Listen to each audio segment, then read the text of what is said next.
Hello viewers, আসসালামু আলাইকুম। আজকে আবারও একটি ভিডিও নিয়ে হাজির হলাম আপনাদের সামনে। তো আজকের ভিডিওতে জানানোর চেষ্টা করব যে শাহজালাল ইসলামী ব্যাংকের যে একটি এসএসসি শিক্ষার্থী যারা 2025 সালে পাশ করেছে তাদের একটি বৃত্তি কর্মসূচি চলছে, যেটির পুনর্বিজ্ঞপ্তি আবারও এই অগস্ট মাসে দেয়া হয়েছে এবং যেটি আবেদনের শেষ সময় প্রায় অগস্টের 27 তারিখ। তো আপনারা যারা 2025 সালে এসএসসি এবং সমানের পরীক্ষায় উত্তীর্ণ হয়েছেন সেই সকল শিক্ষার্থীরা চাইলে এই যে শিক্ষাবৃত্তির আওতায় পড়লে আপনারা অ্যাপ্লিকেশন করতে পারবেন। তো কী কী ক্রাইটেরিয়া চাওয়া হয়েছে এবং কী কী শিক্ষাগত যোগ্যতা চাওয়া হয়েছে এই শিক্ষাবৃত্তির আওতায় অ্যাপ্লিকেশনের জন্য সেটি দেখানোর চেষ্টা করব। তো বিজ্ঞান, বাণিজ্য এবং মানবিক ও অন্যান্য শাখা থেকে যারা পাশ করেছেন তাদের ক্ষেত্রে জিপিএ 5 চাওয়া হয়েছে, অর্থাৎ হচ্ছে A+ চাওয়া হয়েছে সকল বিষয়ের ক্ষেত্রে। এবং তাদের যে পদ্ধতি রয়েছে আবেদনে সেটি হচ্ছে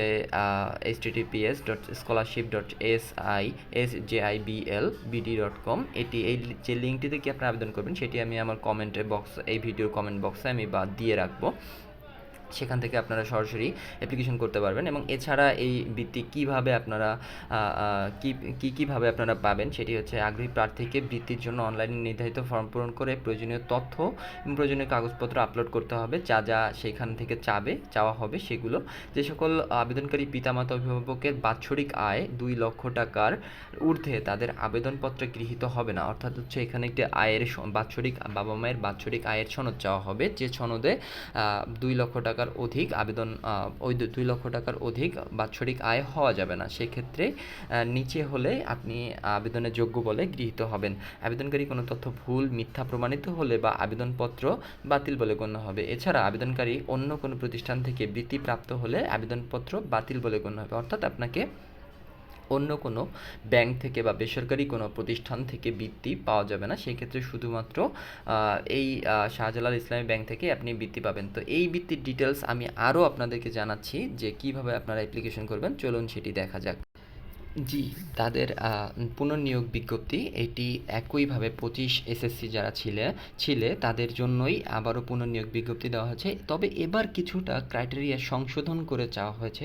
বিজ্ঞান বিভাগের জন্য যদি বিভাগীয় শহর এবং সিটি কর্পোরেশনের আওতাভুক্ত এলাকায় হয় সেক্ষেত্রে জিপিএ 5, এবং সিটি কর্পোরেশনের বাইরের এলাকা বা শিক্ষা প্রতিষ্ঠানে হয় সেক্ষেত্রে জিপিএ 4.80। এবং অন্যান্য বিভাগের ক্ষেত্রে সিটি কর্পোরেশন বিভাগীয় শহরের ভেতরে প্রতিষ্ঠান হলে 4.80 এবং সিটি কর্পোরেশনের বাইরের প্রত্যন্ত এলাকায় হলে 4.50 পেলেই অ্যাপ্লিকেশন করা যাবে। এই যে একটি সংশোধনী বিজ্ঞপ্তি, পুনর্নিয়োগ বিজ্ঞপ্তি, এর আওতায় তোমরা যারা অ্যাপ্লিকেশন করতে পারোনি ইতোপূর্বে তারা এখন অ্যাপ্লিকেশন করতে পারবে।